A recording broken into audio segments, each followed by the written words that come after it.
Welcome to Fearless with Jason Whitlock. I am Jason Whitlock, your host. Thank you so much for joining me on this wonderful Tuesday afternoon. We have a fantastic show planned for you today. We're going to discuss several topics with Steve Kim. We'll discuss a couple of topics. I'll set the table for them. But Monica McNutt, the ESPN broadcaster, she has ushered in Cait hate season. And we are a 1 month away from the start of the WNBA, and the Caitlin Clark hate has already started. I'll discuss that here in a second. I'll also discuss here in a second a photo bomb. Stephen A. Smith or Winston-Salem State has some X feed that's connected to Winston-Salem State has issued a picture or published a picture on X of Stephen A. Smith in his Winston-Salem State uniform. I'm calling it a photo bomb. I'll explain shortly. The WNBA, at some point we'll just talk about them celebrating the Trans Day of Visibility.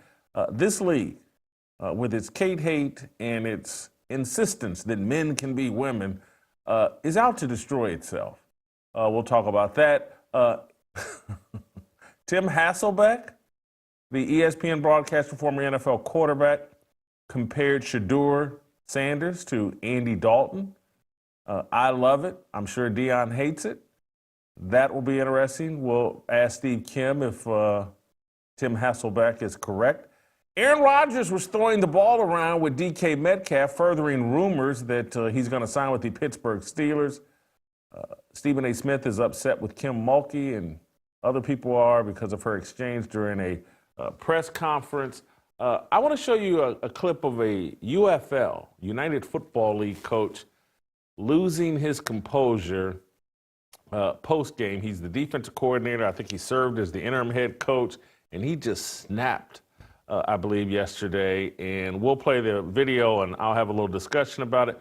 We'll end the show with an interview with a gentleman, an author named Stephen Baskerville. He's an American citizen. He's an author, an accomplished author. He's written books about sexual politics and several other things. But I started Matt Walsh started a discussion over X about changing voting rules, how to fix the American system by changing voting rules. And Matt had 4 different suggestions, and I came in and said, look, we only need one thing. Only let families vote. And Stephen Baskerville ended up chiming in, and that's how I got introduced to him. And people were saying, hey, man, this guy is all over this issue. He's been talking about sexual politics and the patriarchy versus matriarchy war, how America became so communist. We'll end the show with an interview, a conversation with Stephen Baskerville. We'll allow him to, he'll also comment on what's going on with Elon Musk. We've been following this in the news. Ashley St. Clair, Elon's latest baby mama, has been dragging him through the media. She sold her Tesla because Elon's allegedly cut her off financially or reduced her allowance. We'll get into all of that with Stephen Baskerville. So a lot going on, a lot of sports early on, a little discussion of Elon Musk and patriarchy versus matriarchy. At the end of the show, it's going to be fantastic. And part of the reason it's going to be fantastic is because of how good I feel. You know, I keep telling you guys about my buddy, my good friend, Jeffrey Steele. You guys know Jeffrey Steele, the Hall of Fame country music songwriter and singer. Jeffrey and I, great friends. We were taping something at my studio last week, and there's a reason why I asked for the picture of Jeffrey Steele. There we go, so we could put it up and show it to the audience. Look at that. All I have to do is ask for it 5 times, and I'll get it. But anyway, you guys have seen Jeffrey on the show, and so when we were in my studio last week, he whips out his little package of Relief Factor. And I thought he stole it from me. And he's like, no, man, I carry these around in my guitar case. And he told me a story about his buddy that had knee surgery but couldn't get any relief from the pain until he started taking Relief Factor. And Jeffrey, unlike me, is in, he's 63 and he's in tremendous shape. He bikes 30 miles every morning.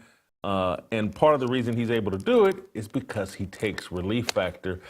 You can join me, Jeffrey's friend that had the knee surgery that couldn't get relief from his back pain, by incorporating Relief Factor into your daily routine. And it's only $20.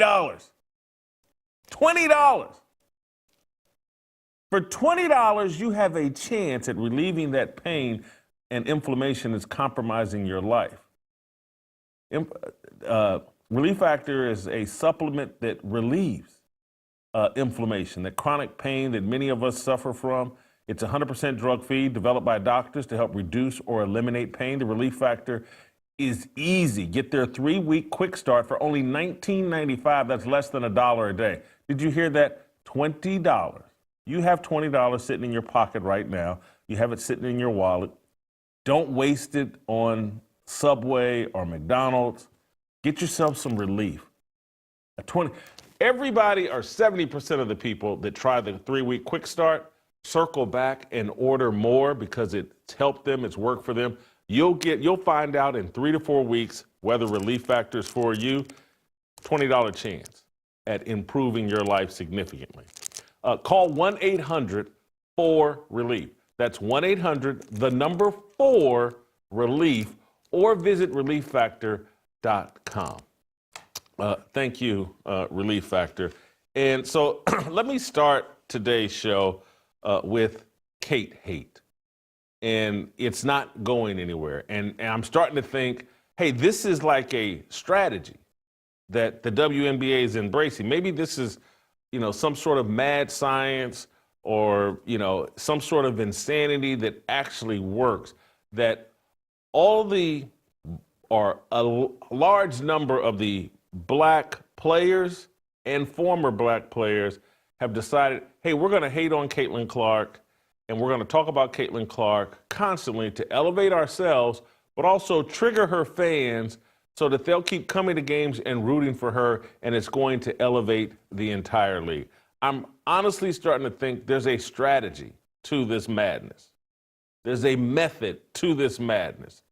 Here's Monica McNutt, ESPN broadcaster, covers the WNBA. Not a bad broadcaster, but she just can't help herself. When given a chance to talk about Caitlin Clark, they're always going to racialize it and try to demonize Caitlin Clark's fan base. Let's play the clip. Make it long-term commercially viable. Two things. I think it has to show up in our storytelling, and it has to be encouraged by our families. Yeah. To me, right? And so covering the WNBA this past season, Caitlin Clark's rookie year, for all of the conversation that surrounded her, some which was fair and some which wasn't, the one thing that I cannot deny is the amount of little girls that were showing up to follow her, little girls with their parents, and the fervor and the energy there. Why her? Same thing. Why her? Well, I was just about to say same thing for Angel Reese when I had a chance to cover their games. But I think Caitlin represented, and again, some of this to me probably is not fair to her because it was not anything that she said or was truly based on her personality, but she was a white girl from the middle of America. And so she represented a whole lot to a lot of people, whether that is truly what she prescribed to or not. We can all say she is a dynamic basketball player and a force both on the court and the marketing sense. But I do think, same thing with folks that may have fallen in love with Angel Reese that she may or may not have agreed with everything they had to say either. We attach our fandom to these icons for all types of reasons, and sometimes they may not be based in all truth. Did you see the strategy of the white liberal woman that was there to spur on the race baiting? Why though? Why? Why have all these fans come to see Caitlin? Why? And she's trying to lob up a softball, play the race card, Monica McNutt. And this is where I'm going to defend Monica McNutt. There's that kernel and element of truth that Caitlin Clark and all the little suburban white girls that have hopped on board with the WNBA, have hopped on board because Caitlin Clark does, like, she resonates with them more so than the, and I'm just generalizing here, than the angry black lesbians who dominate the WNBA. And I'm not saying all the black lesbians in the WNBA are angry. Not all of them are. But there's a high percentage of them, and they all like to get in front of a microphone and express their anger and demonize whiteness. The entire league went head over heels for Black Lives Matter. They've gone head over heels for all the mark. And so, yes, have parents in suburbia and little girls in suburbia said, hey, I can relate to Caitlin Clark. Look at her nuclear family. Look at her Catholic nuclear family. She's like us. She has a boyfriend. And so there's a lot of parents that feel real comfortable taking their kids to a game who their daughters are athletes. And they're like, hey, you can be heterosexual and play in the WNBA. Look at Caitlin Clark. She's got a boyfriend. Her parents are still married.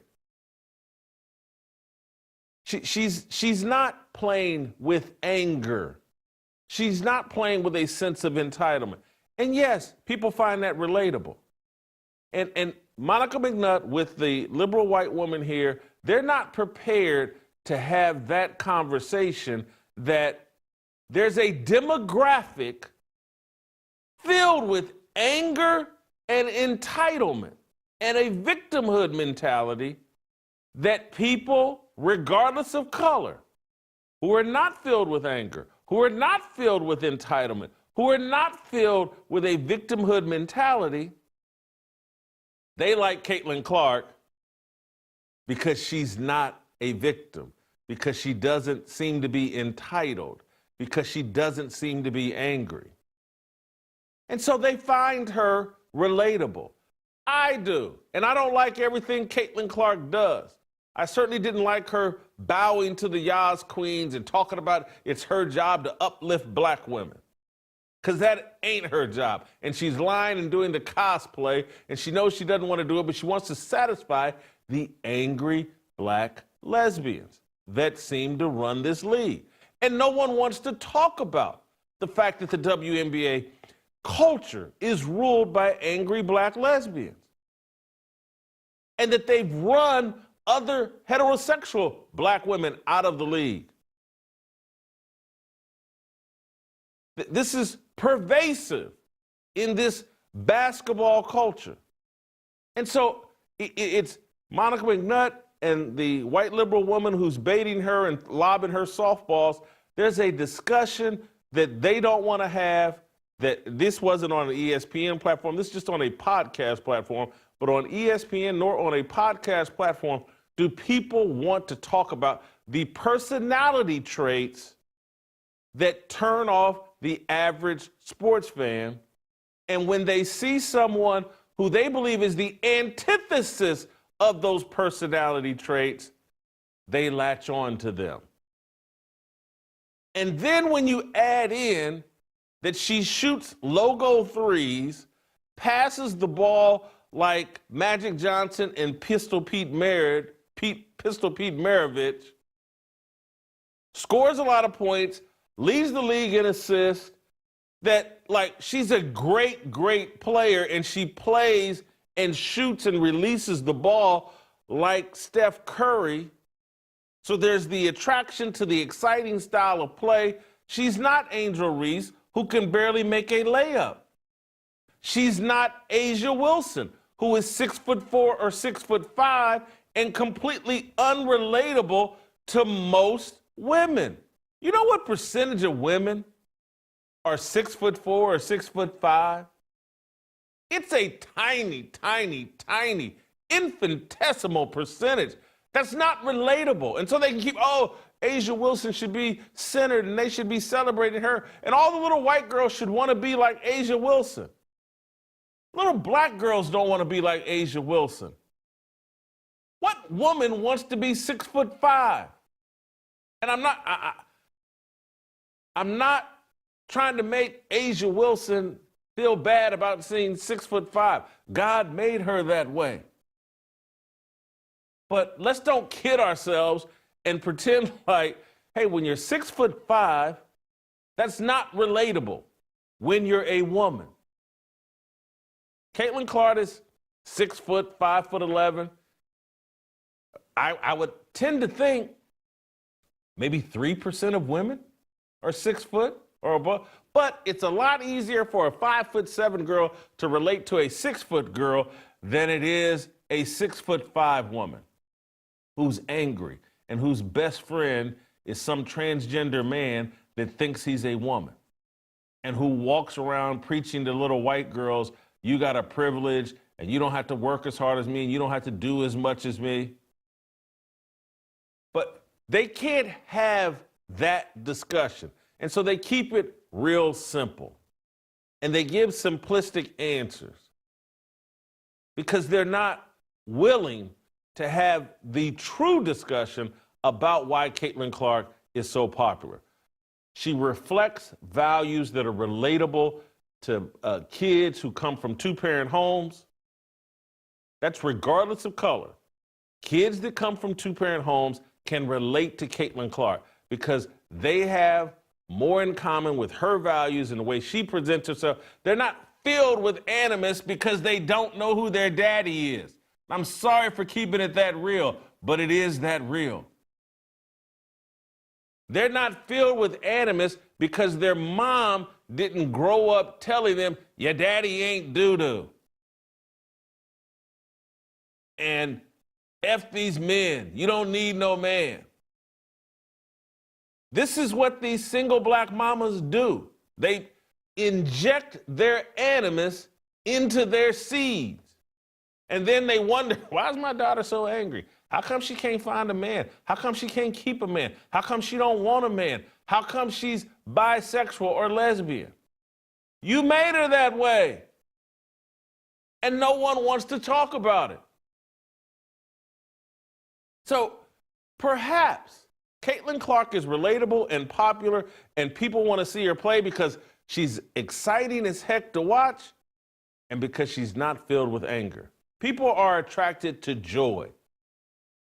Why was Magic Johnson so popular?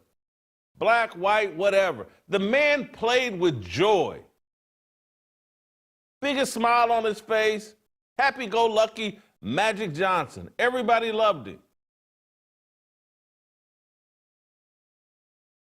You get the energy that you put out. You put out this angry, entitled, I'm mad at the world energy. People aren't attracted to you other than other angry, entitled people. So we're moving into Cait hate season. Everybody's looking for their relevance through Caitlin Clark. I am right now. I like talking about Caitlin Clark. Yes, she pissed me off this offseason, but I like talking about her because what she represents, the conversation she sparks, speaks to the larger culture. Just wanted to unpack that. We'll address it with Steve Kim, but I have another topic that I want to unpack before we get to Steve Kim. Steve, be patient.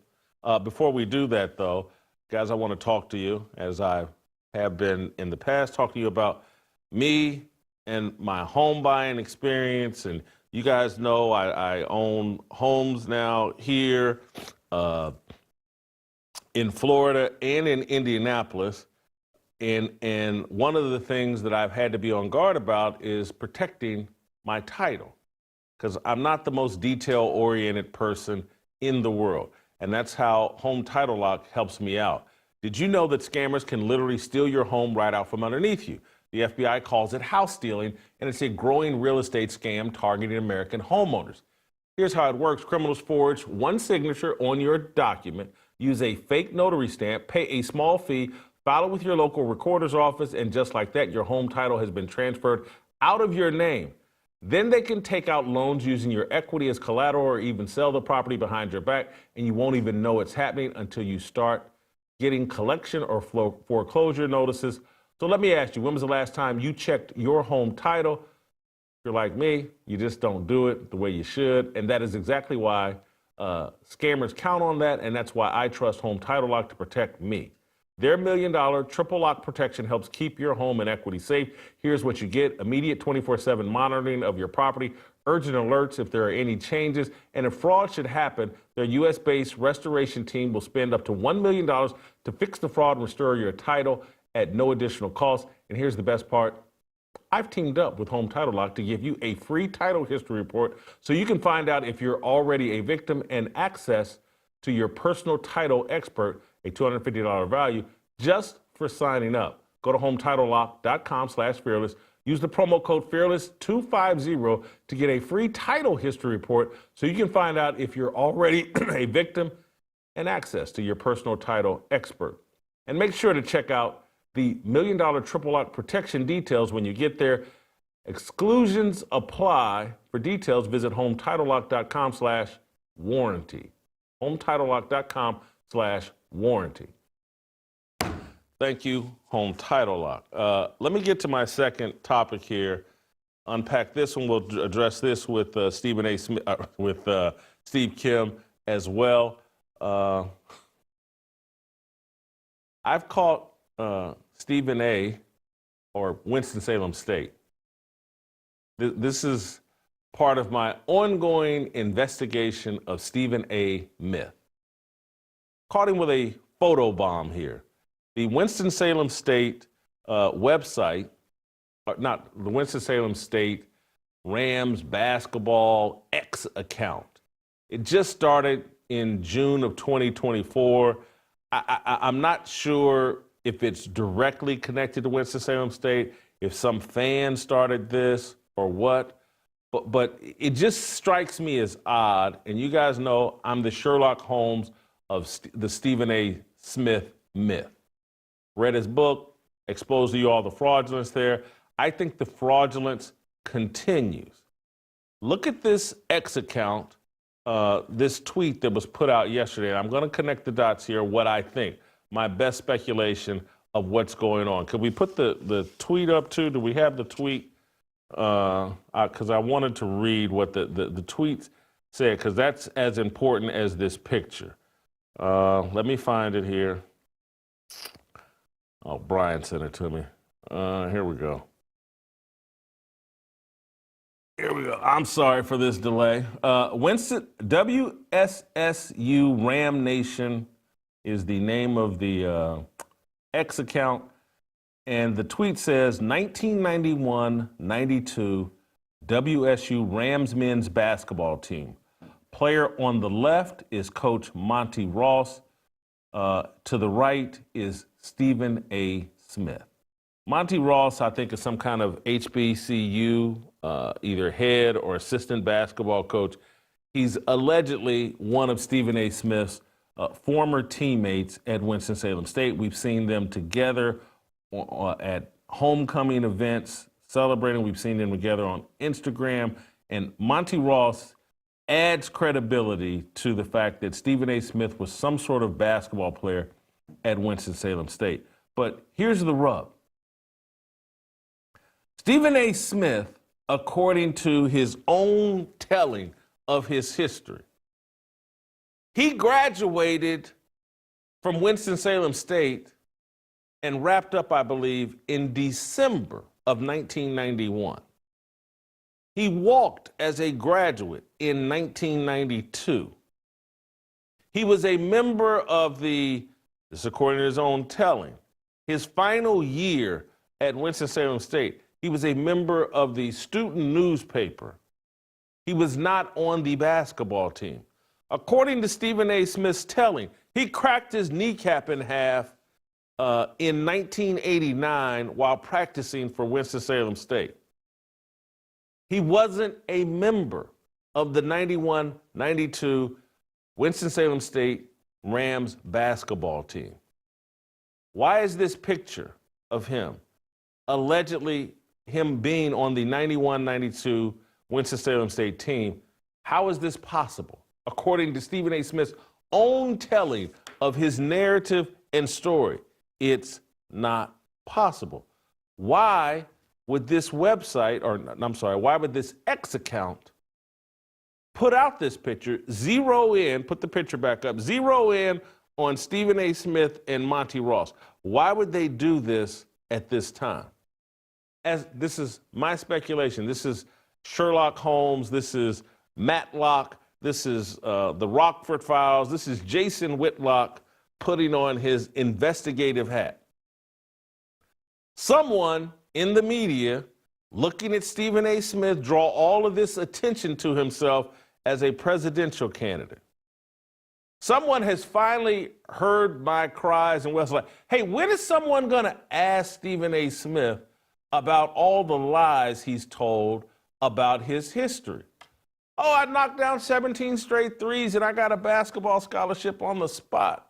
Oh, I had a tryout in February in New York in 1988 and a former Winston-Salem State player on a playground in 1988, put the picture back up, in 1988, drove me down to Winston-Salem State, and at the end of their regular season, they had a special tryout where I knocked down 17 straight threes and got a scholarship on the spot. Someone is finally asking Stephen A., I believe, like, hey, man, what's going on here? Yeah, I know we've all agreed to hate Whitlock, and I know that we're all in on promoting you and your false narrative of a life, and I know you've been planted and that Bob Iger and Disney are supporting you, but we got to have answers, Stephen A. And so someone in the media, maybe it's at the Washington Post, maybe it's at the New York Times, someone has asked some questions about Stephen A. Smith's background, and as a deflection, it's like Stephen A. is dodging the interview or dodging the questions most likely, and so he and Winston-Salem State, because I believe they're in on this scam, have said, hey, let's put out a tweet, a post on X from this account showing a picture of you allegedly on the basketball team. And now you don't have to answer this question. We can just send them this picture of there you are on one knee next to Monty Ross. They can go ask Monty Ross about playing with you, and Monty Ross will continue the scam of Stephen A. Smith was on the Winston-Salem State basketball team. But these people, the cover-up's always worse than the crime. They can't even get the years straight. If he's on this team in 91, 92, and we have previously, in the previous 900 investigations and segments we've done on Stephen A. Smith, we've done the homework and we know where this picture comes from. It comes from whatever conference they were in, the 1992 postseason conference for Winston-Salem State. It was in that media guide for that postseason conference tournament. This picture was in. And I've said here, I'm not sure if this is AI. I'm not sure if that is actually Stephen A. Smith. Yes, there's a striking resemblance between this man next to Monty Ross and Stephen A. Smith. But even according to Stephen A. Smith's own telling, at the time of the 1992 postseason tournament of the conference that they played in, Stephen A. Smith was working at the Atlanta Journal-Constitution or the Winston-Salem Journal, or Winston-Salem State, or Winston-Salem Journal, whatever. He was already started his media career. He was already graduated from Winston-Salem State. They can't keep their lies straight. The man cracked his knee in half in 1989. He's not on the 92 postseason Winston-Salem State basketball team. Who puts out a picture like this in terms of, hey, for no reason? You go look at this feed, and it's called @WSSU Ram Nation. And again, doesn't have a blue check. This feed may not be officially associated with Winston-Salem State. But who puts out this picture where you zero in on two people instead of the entire team photo, and then you would circle these two people and let people enlarge the photo so they can see who it is you're talking about? You don't zero in on these two guys, put out the picture, and then 91-92 WSSU Rams men's basketball team, player on the left, Coach Monty Ross to the right, Stephen A. Smith. You don't zero in on them unless you're trying to send a message. Unless there's a specific reason you're posting this. Stephen A. Smith has a fabricated background that no one wants to talk about.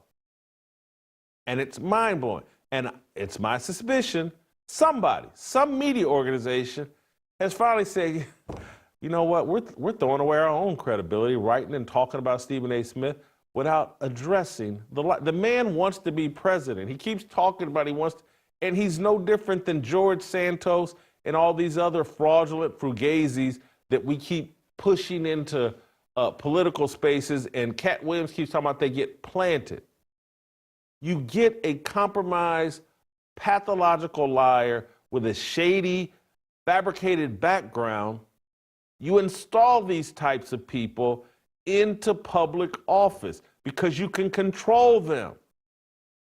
And this is happening all across the globe, not just here in America, all across the globe. How do you think Zelensky, a comedian, ends up president of Ukraine? Why do you think this Macron over in France, who's married to some old man or old woman, who started banging him when he was 15 years old? How does this happen repeatedly if it's not on purpose and the media doesn't cover it up? And the media just decide, hey, there's things we're going to ignore. How does it make any sense that the highest profile person at ESPN making $20 million a year could write a book, a memoir, full of easy to prove fabrications, and not one media outlet say, hey, we need to question this. Let's cover this. This person has been installed by Disney and Bob Iger at the top of the sports media universe, and he has a fabricated, easy to document the fabrication memoir. He's been in interview after interview lying, and no one finds that interesting other than me in this audience. There's not an athlete, a coach, a disgruntled fan, another person in the media willing to address the easy to prove fabrications that Stephen A. Smith has used to elevate his credibility. No one will touch it. Trust me, if they get a tiny bit of dirt on me, if they find out that I was lying about, let me tell you a story. I think I was in 8th grade. No, I was in sophomore in high school. They brought me back to my junior high for a White Castle eating contest. And I won the contest, knocking down like 17 White Castle burgers in 15 minutes, 10 minutes, whatever. This is a true story.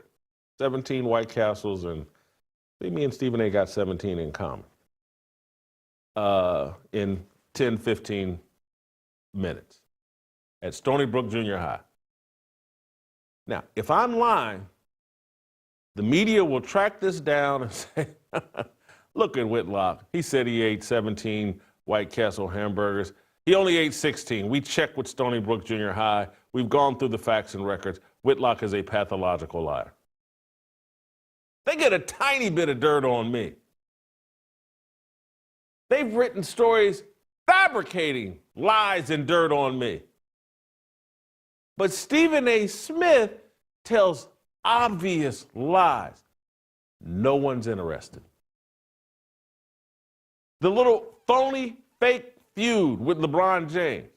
LeBron James won't touch the fabrications that just think. A person on TV pretending to be an ex-athlete, is the loudest mouth in the room, has allegedly attacked LeBron James's son in an unfair way. And LeBron James is allegedly irate about it. But instead of saying the obvious thing that any man would do, Stephen A., why are you talking about my son with that fabricated history you got? I bet you my son at age 5 would open a can of whoop-a on you at any age. You talking about my boy? When you done told all these lies about your own basketball career, you have no credibility. That's the easiest response in the world that would shut up and end Stephen A. Smith. LeBron ain't got to walk up on Stephen A. He ain't got to threaten to beat up Stephen A. He could end Stephen A. tomorrow. Today. Stephen A., you lied about your entire athletic career, and now you sit on TV going after my son? You went after Kwame Brown, you've gone after all these athletes, and you're a pathological liar? Someone make it make sense to me. Unless they're all in on it, the media, LeBron James, the athletes, unless they've all been instructed by their puppet masters, because they all share the same puppet masters. The entire sports world is ruled now by the Hollywood agencies that run the movie and television and music industry. It's you know how you've seen the explanation of how BlackRock controls everything? That's the same way as these agencies, WME, Endeavor, CAA, they're all one big cabal, controlled by all the same people. And now they control the sports world. They control the media. It used to be athletes had agents. And then in the early 2000s, these same agencies started getting their hooks into the media. I was not one of the first, but I was a part of that group that all started signing with CAA or one of these major talent agencies, the same as the athletes, the professional athletes. Then the next thing you know, CAA and WME, they started representing coaches. And then the next thing you know, they've created all of this chaos, and this is why the media won't cover the chaos in college athletics. They won't discuss the real ramifications of name, image, and likeness and the transfer portal. Everybody knows the transfer portal is a hot mess and is destroying and harming college athletics. It will not get addressed. It will not be analyzed properly because it's good for the agencies. What has happened, once you start the transfer portal and name, image, and likeness, you know what it allows the agents to do now? Hey, we got to start representing these guys at 14 and 15 years old. And so now CAA and WME, they now control the teenage athlete. So everybody's represented by the same people, the same mindset and philosophy. The athletes as teenagers, the experienced media people, the coaches, and the professional, they all report to the same people. And so when word goes out, hey, he's one of us. He's a 30-degree Freemason like the rest of us. We're putting him through a humiliation ritual. We're raising him up, and one day he'll be a 33-degree Mason or a 32nd-degree Mason, and he's in on our plot to install a system that favors the elites and makes the elites free of any sort of accountability and exploits the non-elites. And so all of you about to, hey, we're going to watch the Final Four and it's going to be great. And this is so much better. And I don't need underdogs and I don't need a tournament that allows a team with less than to compete with the teams that have more than. They're preparing your mind for a world that operates that way. And America, whether you like it or not, appreciate it or not, always operated outside of that world. There was always a path for the poor person. There was always a path for the little guy. There was always a path for the overachievers. They want to end that path. They want a system of elites. And Stephen A's in the group. LeBron's in the group. They're all in the group. That's why they don't really talk about each other. This is how they get away with it. The media is all in the group. Those useful idiots pretending they're part of the elites. Pretending, I mean, do you see how easy? Nick Wright being celebrated. Oh, he touched the hem of LeBron's garment. LeBron gave him a hug post-game. And I'm sure Nick Wright's got a nice paycheck for playing his role. All these guys do. They all get a nice paycheck for playing their role and pretending that they actually stand for something. There's some sort of truth teller. Some of them even pretend they're Christians. But they're not. They're slaves to money. And they're slaves to a system designed to exploit the little guy. They can't go anywhere near the truth. Everybody knows what I'm saying is true. Everybody knows what I've exposed about Stephen A. Smith. None of them will touch it. And so they put out their little photo bomb and send people, hey, there we go. There's Stephen A. in 91, 92 on the Winston-Salem State basketball team while he's also working at the Atlanta Journal-Constitution. Those are the two things I wanted to get off my chest. We'll discuss both of those.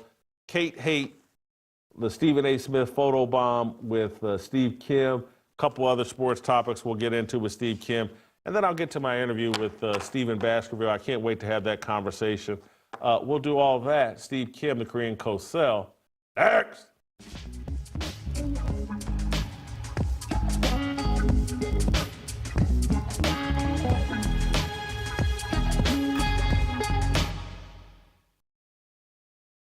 Hey, it's Tucker Carlson. There's something bad going on with American men. It's been obvious for a while. It's measurable in a million different ways, but it's also right in front of your face.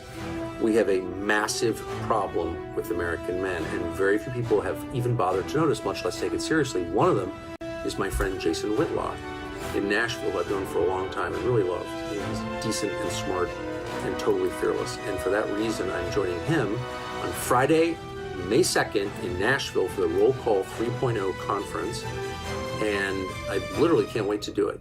I'm flying down just for that, and I'm excited for it because I think this really matters, and I think Jason is wise on the subject. So I'm there to talk, but also to learn, and I hope to see you there.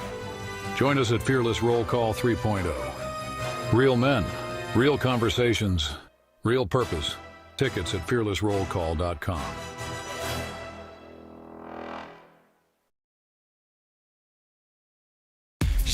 모두다 빨리 박수 쳐 기다리지 말고 서둘러 Reason that I'm back is to feed you raps I see that you are 배불러 So fly All right, welcome back. Steve Kim, I'm going to start you out with my favorite topic, Cait hate. You know I love talking about Caitlin Clark. No. You?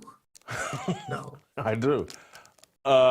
Do I need to replay Monica McNutt to refresh your memory, or do you have a reaction to Monica? Oh, go ahead. Your reaction to Monica McNutt. I don't say this often. I agree 1,000% with her.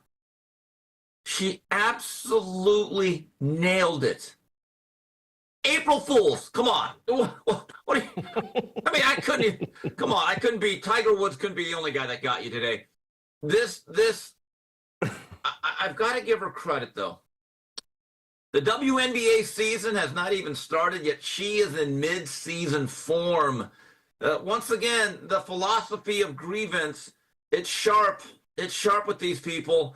And here's the issue. A lot of what she says is absolutely correct, but we have to put this stuff into perspective. Jason, the last I checked, haven't there been a lot of other American-born, white-bred, corn-fed WNBA players? In fact, that league has more white players of note or substance than the NBA, right? So it's not as if that Cait Clark is just this white hope that's come out of nowhere, and every Caucasian person from Maine to California has felt the need to support her. And the other thing is, there have been a lot of good black players of note, much better than Angel Reese. My question is this: why have they not gotten the support? Again, this is the philosophy of grievance. On one hand, there's one group of people that you are almost chastising for supporting, but at the same time, almost holding no accountability for another group of people that for almost 3 decades have never supported their own. And it got me thinking, Jason, we all remember Linsanity, right? Now, that was a great 3 weeks before Carmelo Anthony came back to the Knicks. Linsanity was the greatest thing for Asians. It really elevated us, made us better people. We all went so much further in life because of him, right?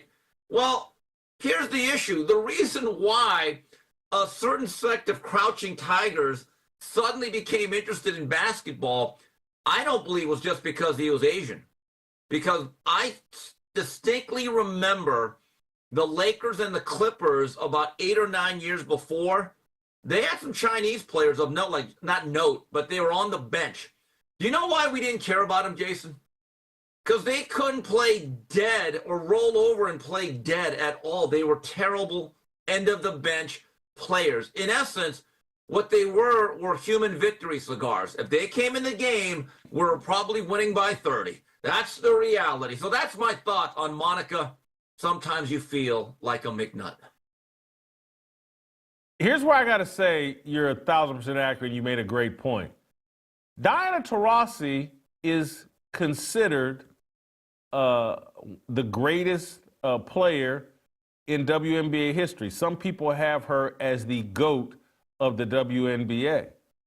And as last I checked, Diana Taurasi is white. And the WNBA, there wasn't a rush of white fans rushing out to see Diana Taurasi. Diana Taurasi didn't reflect their values. Diana Taurasi is a hardcore LGBTQ IA+, silent P activist. And there's a lot of parents, because it does take 2 heterosexual people to make a baby.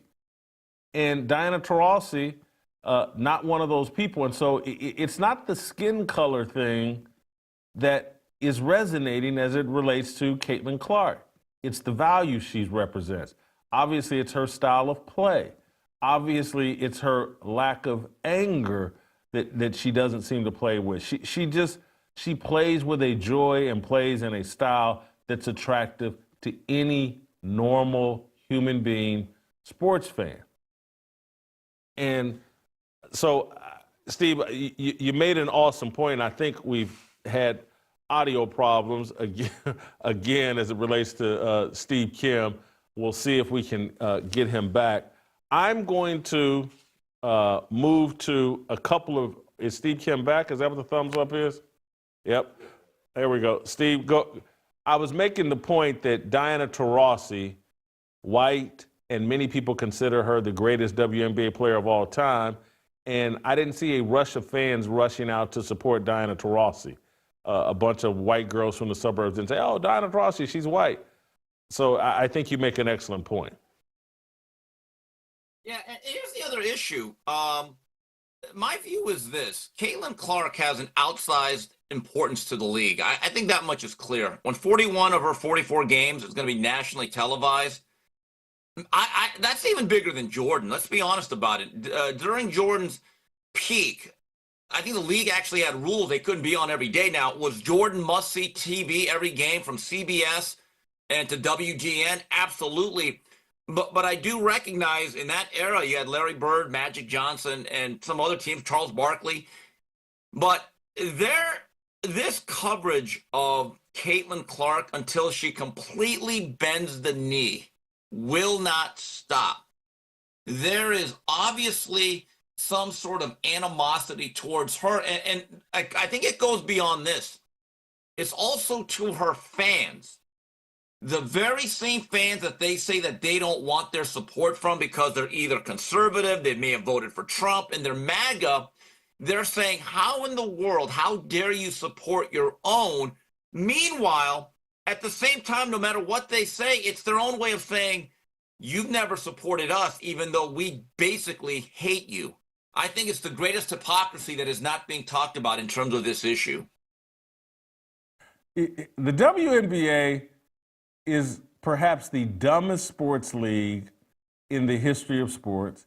The WNBA self-sabotages in ways that are mind-blowing, including yesterday celebrating the WNBA's Trans Day of Visibility.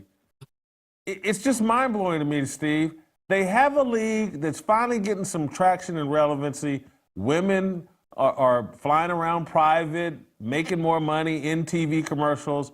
But the WNBA is like, nope, we want men in here too. We want to displace some of these female athletes with men. Let's celebrate Trans Day of Visibility. Self-sabotage is like, it's an agenda for the WNBA. Here's what I would have done if they want to go all in on this issue and really show that they're allies. On the WNBA official website, they should have streamed Juwanna Man the whole day, just 24 hours, back to back to back. Just the whole day Juwanna Man. Because that's obviously what they want, Juwanna Man. Yeah. We'll leave that topic and move on to my rant, the Stephen A. Smith files. Investigation part 998, I think, is where we're at, Steve. Do I got a little something here that this WSSU X account can't even keep its years straight, can't keep the story straight? They don't know when Stephen A. was in school, when he was on the team. Do I have something here, or am I just too far down the rabbit hole? Well, you've been down the rabbit hole a long time, but you're right. If you go by his own book and some of the timeline, you're like, okay, 2 + 2 = 5 here. And that's an interesting photo, but it just got me thinking as I'm listening to your monologue. We all remember that movie Forrest Gump, right? How Forrest Gump was in the middle of a lot of historic things somehow. And they had all those photos. He'd be there during the inauguration. He was there during assassinations. Certain great events, there's always Forrest Gump. He somehow, and that kind of reminds me of one of those photos that they make in movies in situations like that. So, yeah, the Stephen A. Smith thing is interesting. I have never seen, and maybe you're guilty of being a part of it, I've never seen this much attention given to a guy who averaged half a point a game at a non-P4 school. It's amazing. It's amazing your power and reach, Whitlock. Steve, you're exaggerating, or you're undercutting Stephen. He will average 1.5 points in his one game. In his one game, he averaged 1.5 points. Yes. But, and I'm not going to beat this up. I'm going to ask you a final question, and then we're going to move on. Can you really reach the top of your profession, get paid $20 million a year, be established as the face of sports media by the worldwide leader in sports at ESPN, and no one cares about your fabricated background? Is that a possibility? Is there any other profession where you could reach this much attention, flirt with running for president, and no one will ask you about your fabricated background? I just don't understand it. Well, hold on, Jason. Then we can make an argument. Well, maybe Stephen A. Smith is qualified to run for president. I mean, look at politics. If you look at, and I'm not trying to pick on the Democratic Party, although I'm going to do that. You look at the background of AOC. Jazzy Jazz Ratchet. Look at their backgrounds. We know something about them, but somehow, some way they are now elevated. Maybe the way they are forcing this narrative, which are oftentimes a fancy way of saying lies. Look at Barack Obama. If you really delve into his past, there's a lot of holes in that story. And if you mention it, you become castigated. So now that you bring up that point, maybe Stephen A. in 2028 for president, maybe it's not as far-fetched as I once thought. Steve, I'm going to move on to the National Football League. Tim Hasselbeck has said something about Shedeur Sanders that I'm sure Deion Sanders will not like, and he's digging for his race card at the moment. But let's take a listen to Tim Hasselbeck and his take on Shedeur Sanders as a NFL quarterback prospect. Look, I think I agree with everything Sam said in terms of the strengths of Shedeur Sanders. He is smart. He knows how to play the position. I think where it gets really tricky is, like, you're talking about rarefied air when you're talking about drafting a guy at the top of the draft. And look, he just is not as physically talented as you would like to see. I mean, it sounds crazy considering he's Deion Sanders' son, but, like, that's just the case. And so, look, my comp on Shedeur Sanders has kind of been in that, like, Andy Dalton range. People have compared him to Kirk Cousins. Look, those are compliments. Both of those guys have thrown for over 250 touchdowns through their NFL career. Both of those guys have led teams to the playoffs. But when you're talking about the top half of round one, look, again, you're looking for elite traits, and he just doesn't have those. Now, look, you're going to have to beat the market at quarterback, so you're going to have to draft a rookie quarterback at some point, because of what's happened with the Deshaun Watson deal. So, Steve, I'm sure people will hear that as a major, major shot. Andy Dalton played in 3 Pro Bowls. Yes. Andy Dalton started 168 games over the course of his career, including all 16 as a rookie. This longtime NFL starter, 3-time Pro Bowler, drafted 35th overall. That's at the top of the second round, or close to the top of the second round. And I bet you he made $150 million. Who knows, if not more. Yeah, he's not taking a pot shot at Shedeur Sanders, but people will hear it that way. If that is the baseline for the career of Shedeur Sanders, you should take that as an extreme compliment. This is what I remember about the Red Rifle. Started over a full decade, consistently won games in an organization that wasn't exorbitant in their spending. He was very steady and consistent, made a few Pro Bowls, as you mentioned, and probably made at least 150 to 200 million throughout his career. That is a success by any measure. However, I'm not going to lie, after I'm done here, Jason, I'm going to go to Tim Hasselbeck's Twitter account, and I'm going to look for those replies, because he is making the cardinal sin of not saying that the ceiling for Shedeur is Tom Brady or Peyton Manning or Joe Montana. And my view is this: even Kirk Cousins, say what you want about him, he checks off many of the same boxes. A lot of games won, a lot of games started, made some playoffs, made a boatload of money. So by that standard, that particular floor is a pretty high one. But again, in today's media, especially with the social media component of it, if you're not exorbitant in your praise, certain people will think that you're quote unquote hating. Kirk Cousins played in 4 Pro Bowls, started 159 games. Obviously has made a boatload of money, as you mentioned. These are very fair. If I'm Shedeur Sanders, I want to do more than that. I want to win Super Bowls. I want to win MVPs. Yes. I get it. But you compare me to guys that started 159, 168 games, multiple Pro Bowls, franchise quarterbacks for different teams. That's telling everybody, hey, man, you're safe drafting this guy. If he can do what those guys do, but the only thing I would add to that, he's Andy Dalton talent, Kirk Cousins talent, with Johnny Manziel's personality. That's a bad recipe. Yeah, look, the strength of Cousins and Dalton was they knew who they were, and they were grinders. I always got the sense that they were the type of guys you needed at quarterback, in a sense that they were first in, last out. And there weren't a lot of frills. There weren't a lot of controversy. And also, I think this worked for them. Jason, there's that old saying about that guy's a beige spot on a beige wall. In other words, by football terms, he's not going to put up any bulletin board material. And when you play one of those guys, you're not extra motivated. You're really not. It's just another guy, professional. You want to go out there and win against them, but you don't want to beat them. You don't want to rub it in. You don't want to pound them. The way Shedeur has acted at times, he becomes an absolute target. And the most honest thing Hasselbeck said about Shedeur from a playing standpoint, there's the stereotype that every black quarterback is really athletic and twitched up.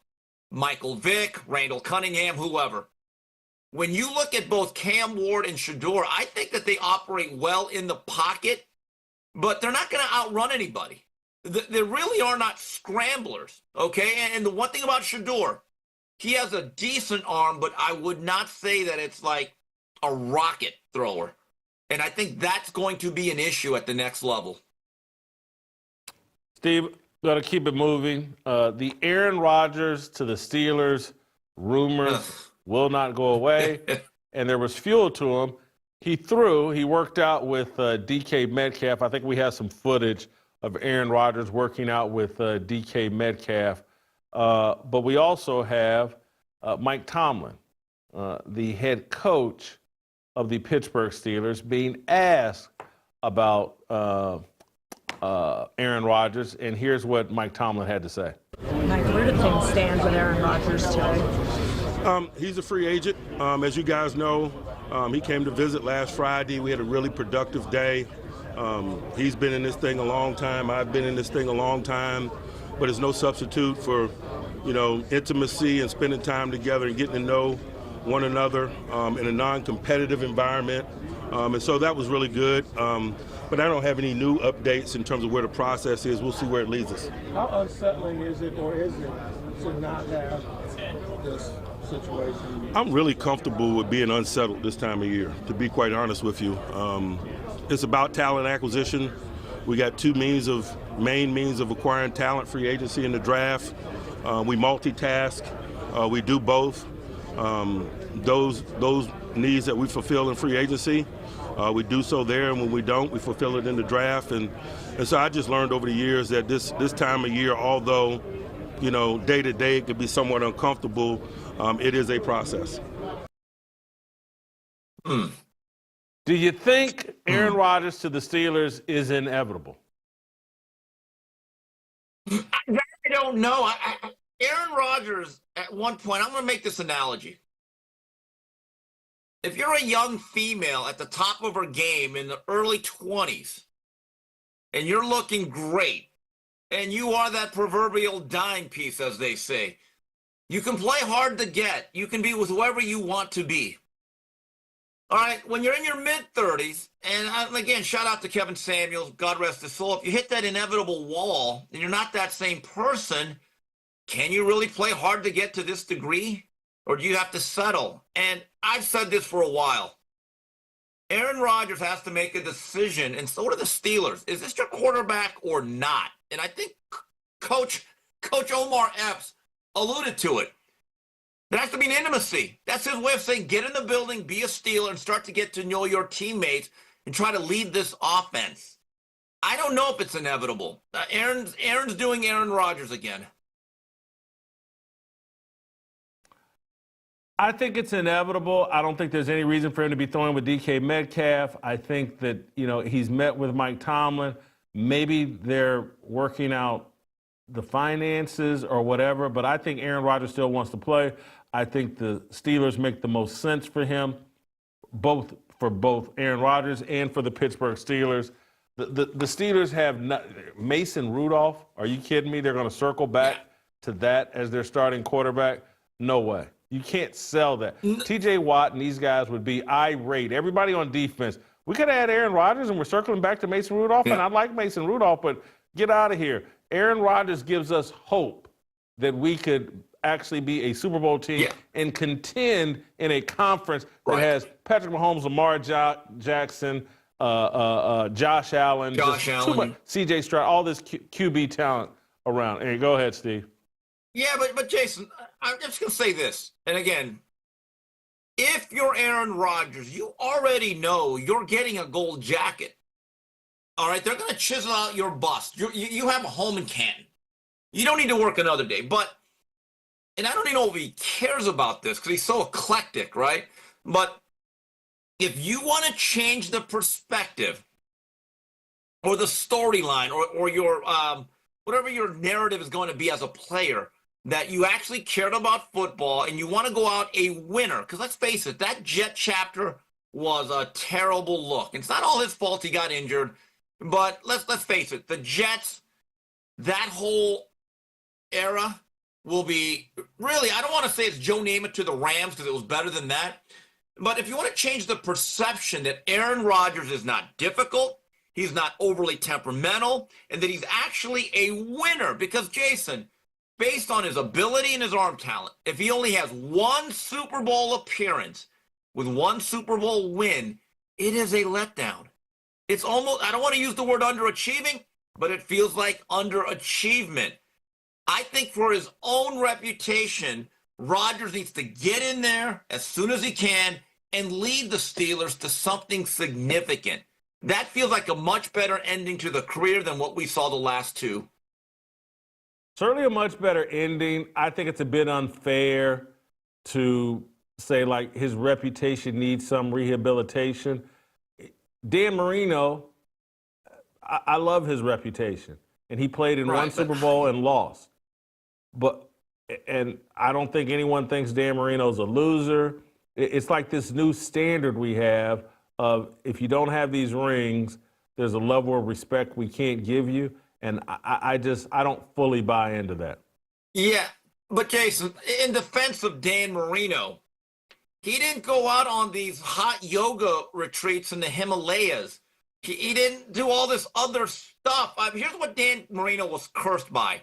An unbelievable early start to his career that was unprecedented.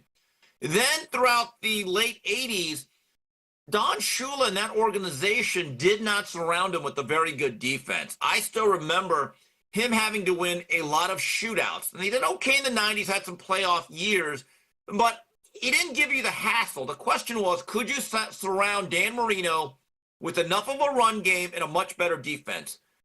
The issues with Rodgers, Jason, would you not agree, are much more ancillary in nature? They go beyond football.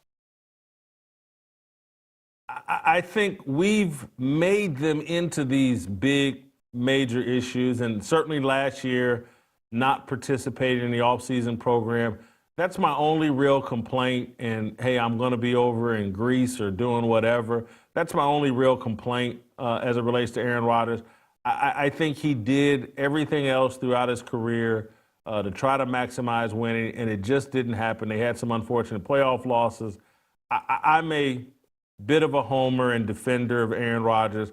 I put him in the same category as Dan Marino. The man was just terrific, and the breaks didn't fall his way. Steve, I want to end with you on just a couple of quick hits. Kim Mulkey, I want to play you her back and forth with a reporter, and then I'm going to play you Stephen A. Smith's response to this. And just is he making too much of this? Let's start with Kim Mulkey. Jaden Smith, KLSU Sports. Coach, it's the second straight year you guys get eliminated in the Elite Eight. Yeah. Terrible or is that good? Terrible. Is it? How many Final Fours you play in? None. So it's probably pretty good, huh? Yeah. All right. All right, so that's Kim Mulkey. Now let's get the response from Stephen A. Smith. I'm not going to take away from the fact that Kim Mulkey is a great coach and an established coach. We just need to finally say this about her. She's very rude. She's very rude. She's very, very rude. Yes, very condescending. I mean, she's rude, she's condescending, and unnecessarily so to too many people. But it's always with the right one. See, she don't go up to the wrong ones like that. You see what I'm saying? It's almost like she knows, Shannon, who to do that to and who not to do that to. Because certain people you do that to, they're going to clap back at you. But she is a phenomenal coach, one of the best ever. But she's just a very, very rude person. I can't wait to hear them talk about how rude Greg Popovich is. And can't wait to see, and very condescending. Can't wait to see that segment. And maybe they've done it, and I've just missed it. I have a bias, Steve. I've been friends with Kim Mulkey for a long time. I get her in ways that Stephen A. Smith and Shannon Sharp don't, probably because they've never met Kim Mulkey. They've never been to her practices. They've never been to her games and interviewed her. She was trying to be funny there. And I think anybody that follows her knows that that was her sense of humor after a tough loss. That was not someone being rude and condescending, but your thoughts? Well, if that's the case, then like most female comedians, she wasn't funny. She missed the mark. People laughed. You may kill People me. laughed. No, people laughed, Steve. No, I think they chuckled. Replay the clip. That was. Replay the clip. Oh my God. Replay the clip. Jaden Smith, KLSU Sports. Coach, it's the second straight year you guys get eliminated in the Elite Eight. Just Is that terrible or is that good? terrible. Is it? How many Final Fours you play in? None. So it's probably pretty good, huh? That's not a laugh track. That's people laughing. People that know Kim Mulkey got the joke. Wait a minute. You are letting your Mulkey bias just cloud the issue. You're making it sound like that was a reaction from Def Jam Comedy Hour with Martin Lawrence. No, that was a couple of... that was an uncomfortable chuckle. I'm with Stephen A. She's rude. And I get it. Greg Popovich, that's the worst ever, but that guy's asking a question. I don't get, like, I get it. That guy didn't play any Final Fours. That's why we're all media members. We couldn't play. I'm sorry. I don't know. To me, there's a better way to handle it. We have to have the same standards. And no, she's not funny. She's not Kim Rock. Get off that. No, she's not funny in the least. Steve. What? I'm telling you, this woman is hilarious. And I'm just telling you. And show me some proof. Yes. Really? Are you talking about her wardrobe or her one-liners? That wardrobe is a byproduct of her sense of humor, of her personality. Yes. That makes me laugh. Kim Mulkey is hilarious. You're almost going to make me tell a story here that's, because I mean, she's kind of like Andrew Dice Clay hilarious. If I'm not dating you, but I'm dating some of the yes, she has a terrific sense of humor. I'm gonna let it go. I'm too biased, and so I'm gonna let it go. I'm too biased. Finally, Steve, I want to play you this clip. I think this guy's name is Shannon Morris. He's the defensive coordinator for some UFL team. Are they called the Commanders, or what's the name of the team? I can't remember. But they won a game over Skip Holtz's team last night or 2 nights ago or at some point. And watch Shannon Morris snap after the game. For interim head coach Good job. Shannon Harris. You told me at the headquarters. You told me I was a doorman at the headquarters. No, I didn't. Yes, you did. No, I told you. You told me I was a doorman. No, sir. No, sir. You told me I was a doorman. What? You told me I was a doorman. No, I did not. Thanks, guys. Y'all, I'm here with head coach Shannon Harris. Coach, what are you so fired up about? It was personal. I screwed that up. Shannon Harris is his name, not Shannon Morris. Steve, I'm going to make a very serious comment at the top of this. hopefully I'm not dragging you into something that's too deep. But that entire behavior, man getting this easily triggered because he thinks someone called him a doorman. I look at that and I say, no emotional control. And if black coaches are going to be this easily triggered, that the thought that someone may have thought you were a doorman or called you a doorman could provoke you and trigger you in this way. I got to get my respect, and you called me a doorman, and you lose your composure. I was like, I don't want that as my head coach. You have no emotional control, and that whatever some white man thinks of you is that important that you now hop on his puppet string where he controls your emotion. Maybe this is why we don't have as many black head coaches as we should, too easily triggered. That's just the passion of the UFL. And Jason, I'm just going to say this. That guy's funnier than Kim Mulkey. I would watch that guy in concert. I'd go to the comedy club to watch him. If Coach What's-His-Face over Kim Mulkey, I'd be like, give me that guy every single time. But you make a point. You make a very good point that if that particular individual wants to move up the coaching ladder, while I am amused by it, you know who won't be? General managers and owners, because more and more that job is a CEO position. Sports is becoming more of the corporate world than ever, and it is about being a good face for the organization, and it matters. I think it's changing, but how you have your hair, whether you have tattoos or not, the way you present yourself, if you want to earn that big money, this stuff matters. And unfortunately, that stuff right there, while again, it makes for a great soundbite or a clip, and we're talking about it, in terms of his overall job prospects, you're right, Jason, it does not help him. Doesn't help him at all. And I see too much of this whole thing about respect, don't disrespect me. And again, I know those weren't his words, but that's where it's all coming from. You didn't respect me. You called me a doorman. It's like a little child. You're a grown man. What some other man thinks about you should lose importance as you age.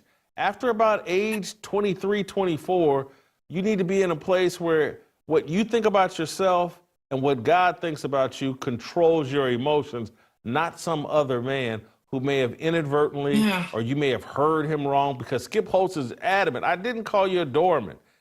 But this easily triggered, all of you, and I'm trying to give you guys, and Steve, I'm going to let you go. Thank you so much. Did you have a final comment or no, we'll let Steve go. I just want to if you're a man, and I'm particularly talking to black men, you can't be this easily triggered. It's unmanly. It's unhealthy. It's unproductive. Running around and looking to make sure that everybody respects you and says all the right things about you. And if not, you feel disrespected and you feel entitled to lose your emotions and snap and become unprofessional. Nobody wants that anywhere near them. Not in their neighborhood, not in the work desk next to them, nowhere. I don't want to sit next to it at a restaurant. No one does. If you can't mentally get into a mindset where you control your emotions, not someone else. Because again, that's all that is like Skip Holtz is in control of that man's emotions, not that man. The ultimate sign of maturity and peace and relationship with God is that you're able to deny yourself, deny your emotions, and control yourself, because you have an audience of one. If God calls you a doorman when you're a football coach, hey, why is God calling me a doorman? I'm a football coach. Skip Holtz? Who cares what he thinks? And you hear this as like, oh, Whitlock's defending the white man. No. I'm telling you to empower and control yourself. Adopt behaviors that allow you to move around this planet in peace and in success. People that don't control their emotion, here's what happens to them. They get in unnecessary disputes with police, others. They end up in fights. They end up doing something violent that escalates a situation, and they end up getting harmed or end up in jail. Jails are filled with men that can't control their emotions. I'm trying to give you advice. It doesn't matter what Skip Holt says. It does. Luke, who's working the camera right now, is one of our producers. He could jump up right now and call me a fat POS. Honest to goodness, I would not care. You wouldn't see me jump and get all emotional. He doesn't speak for God. His opinion of me isn't all that relevant. Certainly not going to make me snap and lose control of myself. The manly qualities. When you're a man, you have confidence in yourself. When you're an insecure, raised by a woman, might as well be a female yourself, you sit around and wonder about, did people respect me? Did they call me the right thing? Does he think I'm pretty? All right, that's the end of my rant. Stephen Bakersville, going to bring him, is it Baskerville? You guys got Bakersville. I think it's Baskerville. Stephen Baskerville. Next.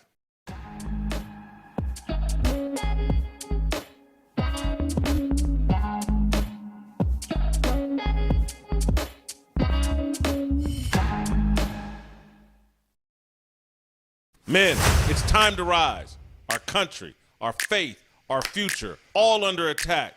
I'm bringing the boldest voices to Nashville. Roll Call 3.0 is your call to action. Join me, join Tucker, and let's take a stand together. May 2nd and 3rd in Nashville. I am Jason Whitlock, your host. Went without so that he could give you an abundant life. Young men shall utterly fall. Jason, I know you called us to preach off, but I feel like preaching up in here right about now. I struggle with my health and weight loss most of my life, feeling sore, low energy, and having a hard time staying mentally sharp. But Relief Factor, it's changed all of that. I feel better, I move better, I think better. It's been a real transformation. And here's the thing, it's only $20 to try. If Relief Factor works for me, and I'm no easy case, it can work for anyone. Don't wait, call 1-800-4RELIEF or visit relieffactor.com.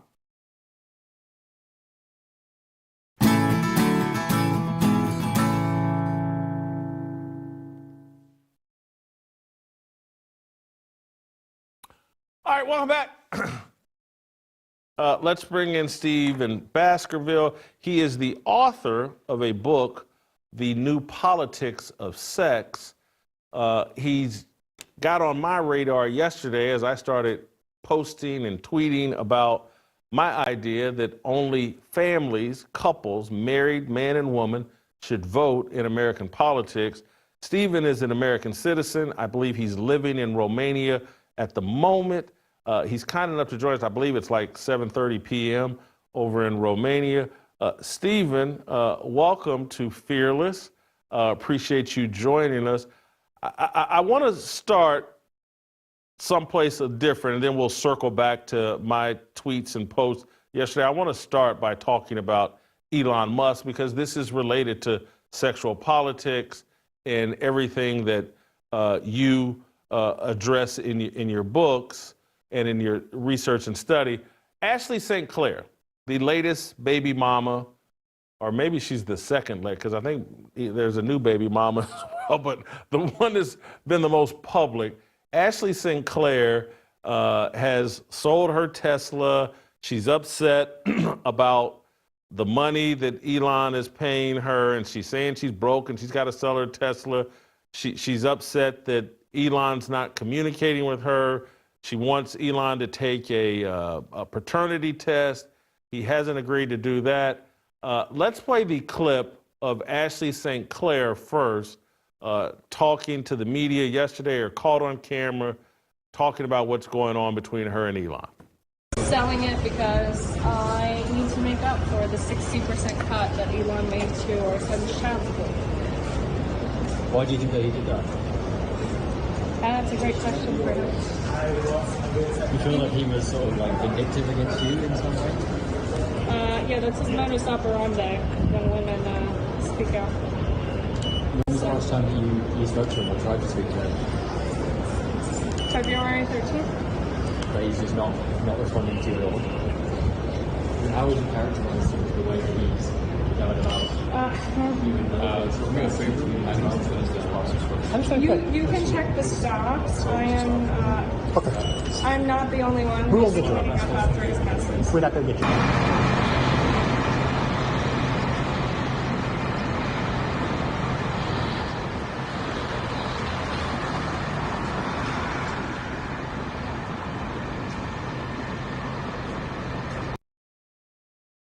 So Elon tweeted out, I believe yesterday, I don't know if the child is mine or not, but am not against finding out. No court order is needed, despite not knowing for sure. I have given Ashley $2.5 million and am sending her $500K per year. Ashley St. Clair, I believe, tweeted back, Elon, we asked you to confirm paternity through a test before our child, who you named, was even born. You refused, and you weren't sending me money. You were sending support for your child that you thought was necessary until you withdrew most of it to maintain control and punish me for disobedience. But you're really only punishing your son. It's ironic that your last effort in court was to try to gag me while you use a social media channel you literally own to distribute derogatory messages about me and our child to the entire world. It's all about control with you, and everyone can see it. America needs you to grow up, you petulant man-child. Whoa. Stephen, your thoughts on Elon Musk versus Ashley St. Clair? Well, none of us can know the details of people's private lives, and but the important point here is that Musk has a tremendous opportunity here to do a lot of good, both in his the way he handles his private crisis with this woman and child, and also in his position of public authority in the White House, in showing the abuses and the corruption and the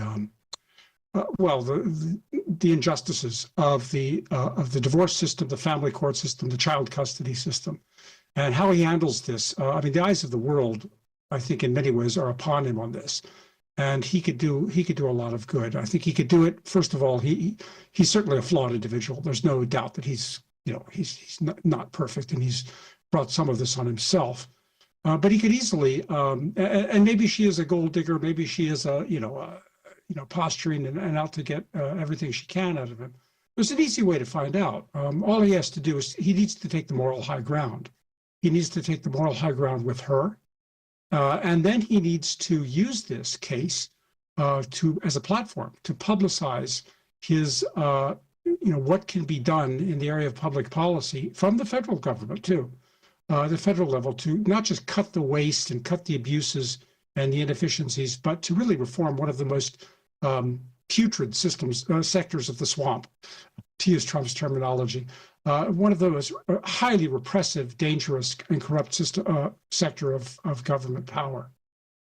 So I think that he really needs to consider what the position that he's in, the position of public trust that he has, because he can do an awful lot of good for an awful lot of people.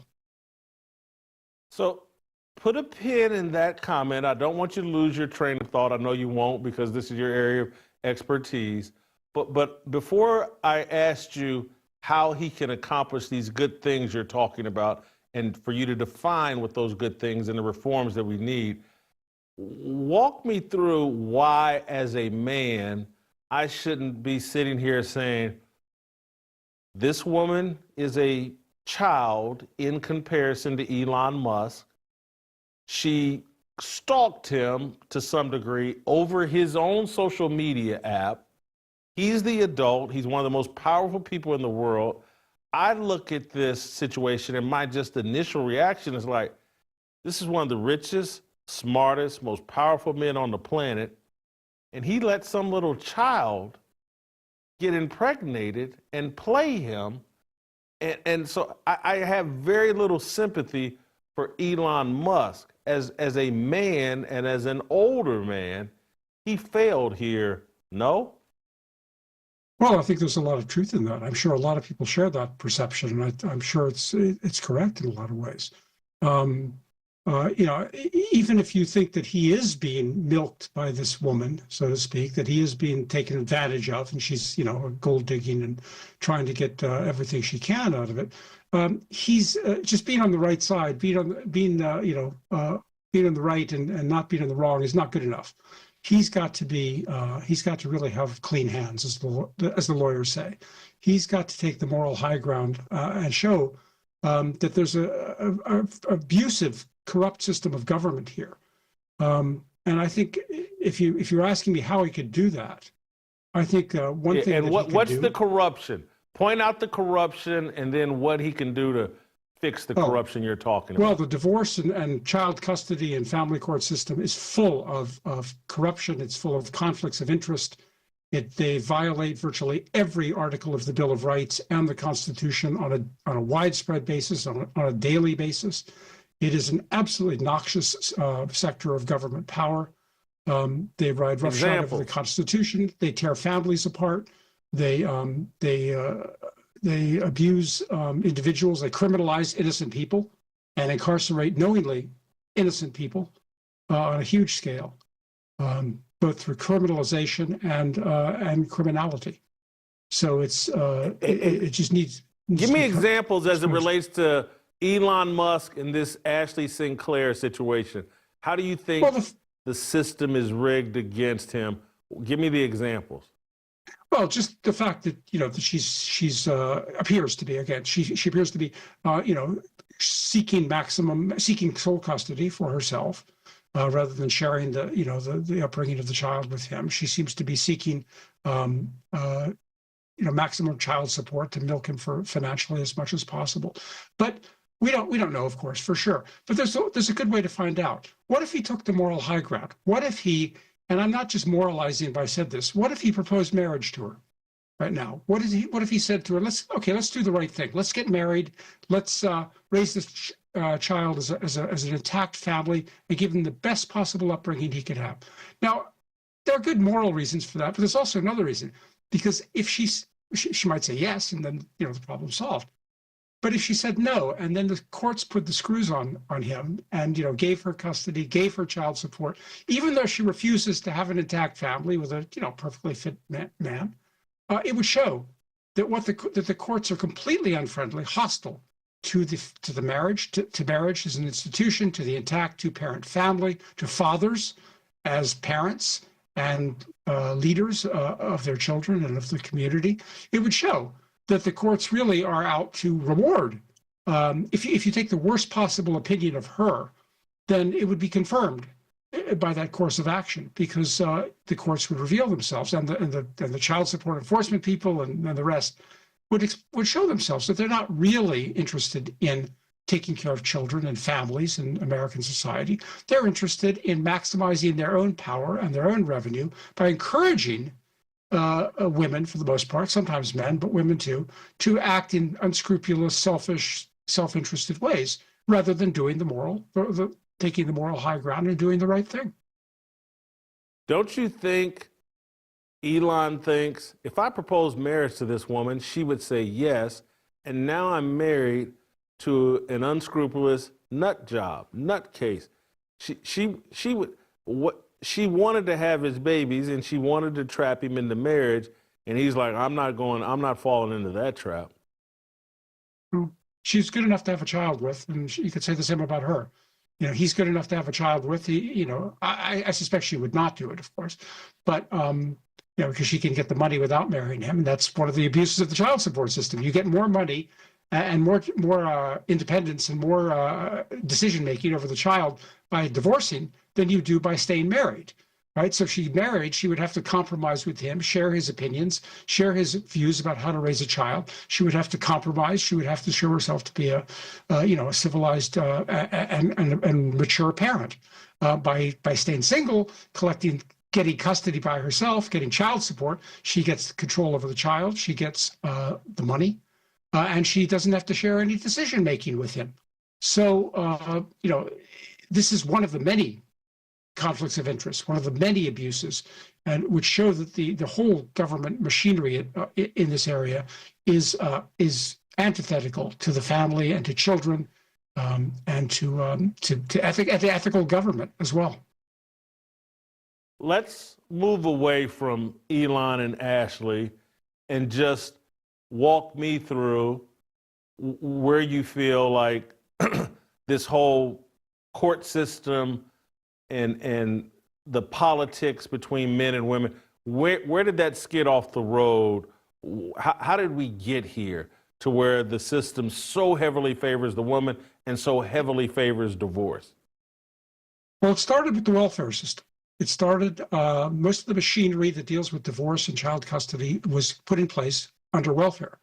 And what that meant was that it targeted low-income families, low-income communities. And of course, low-income people are less vulnerable, are more vulnerable, less able to resist government encroachment on their private lives. I maintain the welfare system was the first deep state. If you define the deep state as government functionaries taking control of people's private lives, then it began with welfare, not with this FBI or the Homeland Security. And this machinery was put in place. It marginalized low-income fathers, mostly in places like the African-American inner cities and Appalachia and the South. And it created this massive army of single mothers, single parents. And fathers were thrown out of the home. Children, in turn, were raised as delinquents for the most part, because I know you're well aware of the adverse social pathologies associated with fatherlessness in single-parent homes. So the children who grow up to be criminals, delinquents and criminals, and the fathers are cast in the role, are criminalized. So they too, either through, and largely through the child support system, by the way. We hear a lot in the last few years about how all the criminals and especially low-income Black men who are like George Floyd, who are criminals in that. But in fact, the low-income Black man is more likely to be incarcerated, not for violent crime, but for non-payment of child support. So this is where the criminalization starts. This is where they are, people are sucked into the government machinery. And having established this power over low-income communities and marginalized fathers and so-called empowered single mothers, it spread to the middle class, the huge middle class, primarily through no-fault divorce. No-fault divorce allowed the child custody system, child support system, things like domestic violence and child abuse accusations to go from low-income communities to middle-class communities. And this is where Me Too came from, and where the lawfare operations came from against people like Donald Trump and others. It all started in the welfare and divorce machinery. So this is how we got here. The feminists were very adept, very skillful at politicizing the whole welfare machinery. I don't know if you know it, but I'm old enough to remember that back a few decades ago in the 50s, 60s, 70s, the top Republican priority was to reform the welfare system. Get the spongers off, get the cheats off the welfare system, lower the roll, reduce the rolls, and make people solvent, give people jobs. Well, what happened to that? Why don't we hear anything about that anymore? Very simple. The feminists politicized it in the 1990s. They turned the welfare system into a matriarchy. It was already a matriarchy, but they gave social workers police powers over things like child abuse, domestic violence, non-payment of child support. They made it a matter of gender warfare. First by throwing low-income men out of their families, and then throwing middle-class men out of their families, and then trying to dislodge people like Brett Kavanaugh of the Supreme Court and Donald Trump and Bill Cosby and other celebrities and political figures from their positions. So, this has had a huge impact, not just on, fathers and families and children, but on our entire politics. It's wangled its way into our mainstream politics, and it's just been devastating. Mr. Baskerville, you're making points that I kind of scratched the surface on and hint at, but you're adding some real substance to it in terms of, particularly as it relates to, I've tried to explain to my audience for several years that, like, what's going on with Black people in the Black community, and particularly the low-income community. You're the lab rats for everything the feminist movement wants to accomplish. Exactly. And then once they've captured the lab rats, then they just start spreading this and normalizing it and start elevating their targets. And I've tried to explain this to try to explain to people how we're all connected. You can look at this group of people and say, hey, they're low income, they brought this on themselves, that's a group of Black people, that's their problem. What we don't understand is their problem, they want to make all of our problems, and they have. And you've really connected the dots here to explain to people that even someone like Donald Trump, at the top of the food chain, a billionaire, that the seeds that were planted in the 1950s and 60s and the building of the Black matriarchy, and now, just go look at the preponderance of the women from Fannie Willis to Letitia James that have targeted Donald Trump and through lawfare.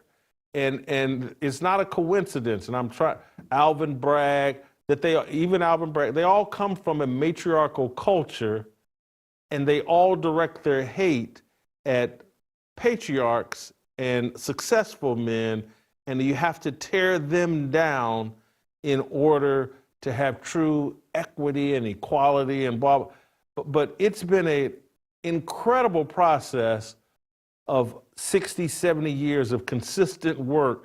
And that's everything that I'm doing is trying to get men to understand. We're all in this together. There's a matriarchal and patriarchal war going on that men, regardless of color, we're all losing. Oh, very true. And I would also add one thing very important for your audience to understand. The conservative right has a role in this also. This is not just the radical feminist left. They're the perpetrators of it. But the conservative right has really dropped the ball on this. They're perfectly willing to tell you all the terrible effects of fatherlessness. They go on and on about, fathers, crime, truancy, substance abuse, and so forth. And fatherlessness is a terrible thing. They don't tell you anything about what causes it or how to deal with it, how to remedy it. They will perpetrate these myths about how fathers are abandoning their children and so forth, for which there is not a shred of evidence, by the way. And they will, and they don't say anything about the corruption of the family courts or the welfare agencies or the child support enforcement machinery or the domestic violence or child abuse machinery. And they've really have shown, I think, in some ways, cowardice on this. Because they lament and they bemoan and they wring their hands and say, woe is us, fatherlessness is destroying our family. Well, they're right, but they can easily remedy it. It's very straightforward remedy to deal with this. They just need to address it. But the establishment right and the establishment left have colluded together to allow this to perpetuate itself decade after decade. The Clinton and Bush administrations created these fatherhood programs, and DeSantis just did this in Florida. They did absolutely no good whatsoever. They're just preaching and nagging and psychotherapy. In fact, they deputized church groups to collect child support. It's unbelievable how they can pretend to do something about this, and yet decade after decade they do nothing, and the problem only becomes worse. So there's really, we have to go one more step beyond the platitudes of the even the conservatives, and we need to call their bluff, and we need to address this head on, the corruption in the government. And Musk is in a perfect place to do that. Now, he could really be because the federal government also has a role. There is absolutely zero constitutional authority for the federal government to be involved in family policy and family law at all, and yet they are involved. They make it worse, and he could be rooting this out. He could adhere to the Hippocratic Oath, first do no harm, and end the federal involvement. Well, there's one positive thing the federal government can do. It has the authority to enforce the contract clause on states. No-fault divorce is a flagrant violation of the contract clause, which says that no state shall create any law which impairs the obligation of contracts. The Attorney General and Elon Musk and the HHS Secretary RFK Jr. could enforce the contract clause on the states and show that these no-fault divorce laws, which allowed most of this, are completely directly unconstitutional. And I could name you a couple dozen other practices of this machinery that is also unconstitutional. So you said that remedies are easy, and I guess you're somewhat alluding to, like, hey, let's end no-fault divorces, but what are the other easy remedies, or what is the easy remedy that you alluded to? I should say they're straightforward. Politically, they would be, of course, run into the opposition of the feminists and the bar associations. But the actual, solutions are very straightforward. They don't involve any, they wouldn't cost a penny. And things like enforce the Constitution, enforce the law, things like the contract clause, the Fourth Amendment on privacy, which protects government functionaries from invading people's homes, protect the Fifth and Sixth Amendments on due process of law. There's no due process for things like child abuse and domestic violence accusations and child support non-payment. These are the adjudication of these things is just absolutely itself criminal. They could do things like treat accusations of child abuse and domestic violence as crimes, so that they are adjudicated properly, and that those who are accused would receive due process of law, and if they're guilty, they would be punished, and if they're innocent, they would be left in peace with their children, rather than what happens now, where they're just thrown out of their home and their children are taken away, but there's no real judicial procedure as such. So there's all kinds of things that could be done, and most of it just involves enforcing the Constitution. The due process clause, the privacy clauses, the things like ex post facto laws and double jeopardy. I mean, these things are just acts of attainder. These things are routine in the family courts and the welfare agencies. And the federal government stays out of it. They don't do anything. The federal courts, whose job it is to protect the Constitution against everyone else in government, are themselves part of this. They look the other way because, of course, they're members of the same bar associations, and they're the ones making the money on this. But there's, even at the federal level, there's a lot that Elon Musk and the Trump administration could do. And they didn't do anything the first term. They stayed away from it. And I think it cost Trump. I think it cost a lot him politically. And I think it's this time he's got to come around and grasp the nettle on this, because you cannot just ignore family policy, welfare policy, family law.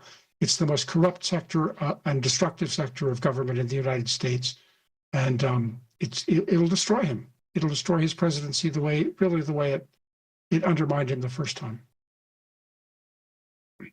What did you think of my idea yesterday? And obviously, it would be nearly impossible to enact what I suggested in response to Matt Walsh in terms of how we fix our corrupt society and political system. But my suggestion is always about, hey, what ideas can we promote that promote the nuclear family, promote biblical marriage between man and woman? Great societies are built on the nuclear family. And so I'm someone who is single who says, look, I don't need to vote. Families need to vote. Men and women need to vote. One vote per family. That's who should be deciding our political systems and processes. A government and a country that favors the nuclear family will be successful, is where my idea comes from. What do you think of that? It's a very logical idea. In fact, it has historical underpinnings. That's precisely the philosophy that governed the franchise in the Western world for centuries. The vote was a household prerogative, not an individual. The whole basis of the old 40 shilling freehold, the property qualification for voting was based on the fact that you had to be a male member of a family with, with a stake in the community. And they abolished the property qualification, I think rightly so, but there was no reason to abolish the household franchise, the household vote, where you have, one vote per household. This was the way it worked. It was not, the vote was never until the 19th Amendment. The vote was not intended to be for individuals as such. So, there is, it would take some finesse, I agree.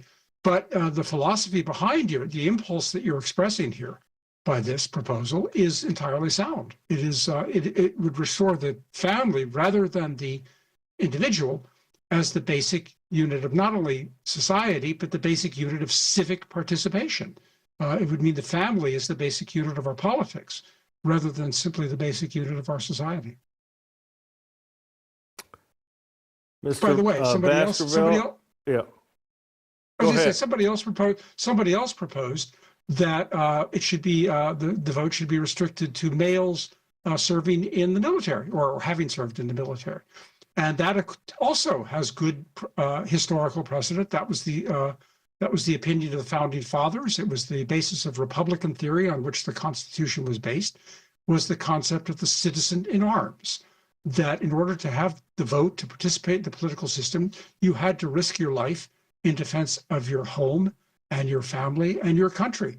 And, the idea of restricting the vote to people with property or people in a stable household who have served their country in arms, the citizen soldier, is, this is part of our history. Yeah, I just think people that have a stake in the here and now and have a stake in the future are going to be your most informed, conscientious, right mindset voter. If you're sitting there like, man, I got kids and they got to live in this world after I die, you're going to make better decisions than the person that's like, hey, I'm an individual and I just want to do what's best for me in the moment. That this whole deal of just, it's every man for himself, it's an individual thing, it just doesn't serve the betterment of society. And they've done a masterful job of wrapping everything up in, well, that's racism and you're denying people the right to vote, and has convinced everybody that everybody should vote. Your cousin who sits on the couch every day and smokes weed and doesn't have a job and has no ambition, his vote should count just as much as the father or mother who's raising 2 or 3 kids in a proper marriage, who's made several great decisions in their life. The man sitting on the couch smoking weed every day and watching TV, his vote should matter just as much as everyone else. This is insanity. And we act like, I saw a Thomas Sowell quote, or maybe it was Walter Williams quote, that there's this myth out here that all cultures are equal. And that's just not true. Some cultures are better than others, significantly so. And people have been so dumbed down that there's no nuance to any of these discussions. No nuance to almost anything we do. Just, hey, everybody should vote. It's an American right. Well, if that system produces this level of chaos and creates a Department of Education and our kids are getting dumber and, we go from being one of the top educators in the globe to one of the worst educators in the globe, and it's like, hey, we can't respond to any of this. We can just print more money and throw more money at the situation. We can't address and say, look, man, some people don't want to be responsible. Some people don't want the hassle of responsibility, and we shouldn't force it on them through mail-in ballots or whatever else we're doing. Like, there should be some qualifications, and I'm not a big fan of the military service one, but I am a big fan of hey, no, ante up. That's the whole problem with America. No one has to ante up anymore. And that's what I do like about military service. Oh, you've invested in this country. You've anteed up. And yes, that does make you more qualified than the person who sits on their butt all day smoking weed and complaining about America. We've just eliminated common sense in the belief that equality is the ultimate goal. And I'm just, there's not equality. There in terms of particular cultures and behaviors. You eat less than me. I come from a gluttonous culture. That makes you a better eater than me. And someone should take eating advice from you rather than me. And I should have less say-so on being what you should eat than you. It's just common sense. Stephen, I want to thank you for taking the time. We would love to have you back because this conversation is important and we need some depth and substance to this conversation, and you've certainly added it. How long are you going to be in Romania? When are you coming back home? Well, that's for God to decide. We will see. The universities in the United States and the whole Western world are not very friendly to academics that think for themselves. If you have to subscribe to an ideological orthodoxy if you want to be employed in a university in the U.S. or anywhere in Western Europe. Here I have more freedom to express myself and to follow the logic of my research and to say the things that I couldn't say safely in the West. So we'll hope that's another story. Maybe we could talk about that sometime. Well, it's an interesting one that you forced me to ask a follow-up question. You're saying there's more freedom of thought in Romania than in America. It's being squeezed here too as well, actually, because the universities and the media are controlled by Western elites more and more. But among ordinary Romanians, yes, you can say things which you can be a Christian, you can stand for traditional family values, and the man and woman on the street will support you completely. So it's sad. It's really sad, but I've been thrown out of 2 universities, at least 2, maybe 3, depending on how you count them, in the United States, and a liberal one and a conservative one. There's the academic freedom has become a joke, and that's why the media, not only the media but the universities too, are full of parlor intellectuals who just say what they're told to say, and have to watch their backsides. Put a little meat on the bones there as it relates to what did you say or what type of research or what were you saying, promoting that got you crossways with American universities? Well, I was researching this. I didn't start out with the hope of researching family policy and divorce and child custody and these things. I was doing, political ideologies and religion, and I had some other interests. But I feel like God kind of directed me to this, kind of clobbered me on the head and said, this is far more important. So I began to research this, and I found there were an awful lot of vested interests that did not want it researched and exposed and spoken about. And that includes, the left and certain sectors of the right, professional right especially. It includes the bar associations and a lot of other, vested interests. It's a divorce and child custody is a multi-billion-dollar operation. People are making a lot of money, and it transfers a lot of government power into functionaries, lawyers, judges, and others. And they do not want it. They do not want it disturbed. They control the state legislatures. The judiciary committees in the state legislatures are controlled mostly by the bar associations, especially the family law sections of the bar associations. And look at the fact that Donald Trump and Elon Musk don't want to deal with this, don't want to touch it, is testimony to how dangerous. It's the third rail of American politics. And I quickly found that not only liberals but conservatives didn't want to hear about it, and showed me the door very quickly. Stephen, I'm halfway joking because I got a sense of humor as well. I'm not always dead serious, but how's the food in Romania? Would I find any good restaurants over there? It's quite good, actually. Yes, it's got a sort of a lot of Eastern European food is a lot of fatty meat. But the Romanians are a little better. It's got a Mediterranean quality. They're famous for their wine, which we don't import a lot in the U.S. And yeah, it's quite good. A lot of French influence, I wonder if I can Italian get some. influence.